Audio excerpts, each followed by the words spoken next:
تعلیم کی کمی تربیت کو اچھی طرح ڈھانپ لیتی ہے، لیکن تربیت کی کمی تعلیم کو کبھی پورا نہیں کر سکتی۔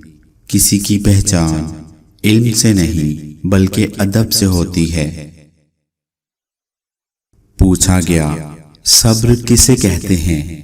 جواب ملا، جب تمہاری آنکھیں آنسوؤں سے نم ہوں مگر تمہاری زبان پر شکوہ نہ ہو اور دل اس بات کی گواہی دے رہا ہو کہ اللہ جو کرتا ہے بہتر ہی کرتا ہے۔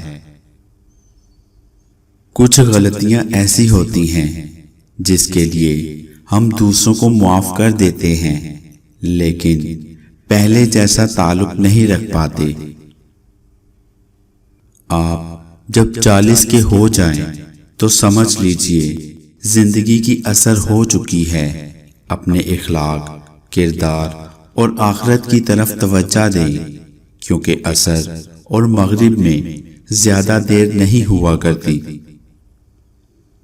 اللہ کو خوش رکھنا ہے تو 3 لوگوں کو خوش رکھو، والدین کو، غربا و مساکین کو، دکھی اور بے سہارا کو۔ بیٹیاں جب بڑی ہو جائیں تو شک کی دیوار اونچی کرنے کی بجائے تو محبت کی رسی کو دراز کر لینا بہتر ہوتا ہے، کیونکہ محبت کی لگام تربیت پر کبھی آنچ نہیں آنے دیتی۔ حضرت علی رضی اللہ تعالی عنہ نے فرمایا، تم کسی کے ساتھ بھلائی کرو، تمہیں اس کا بدلہ برائی کی صورت میں ملے تو سمجھ لو تمہاری نیکی قبول ہو گئی۔ رات کی تنہائی میں جب خاموشی سے دعا مانگو تو ایسا لگتا ہے کہ اللہ صرف میرا ہے۔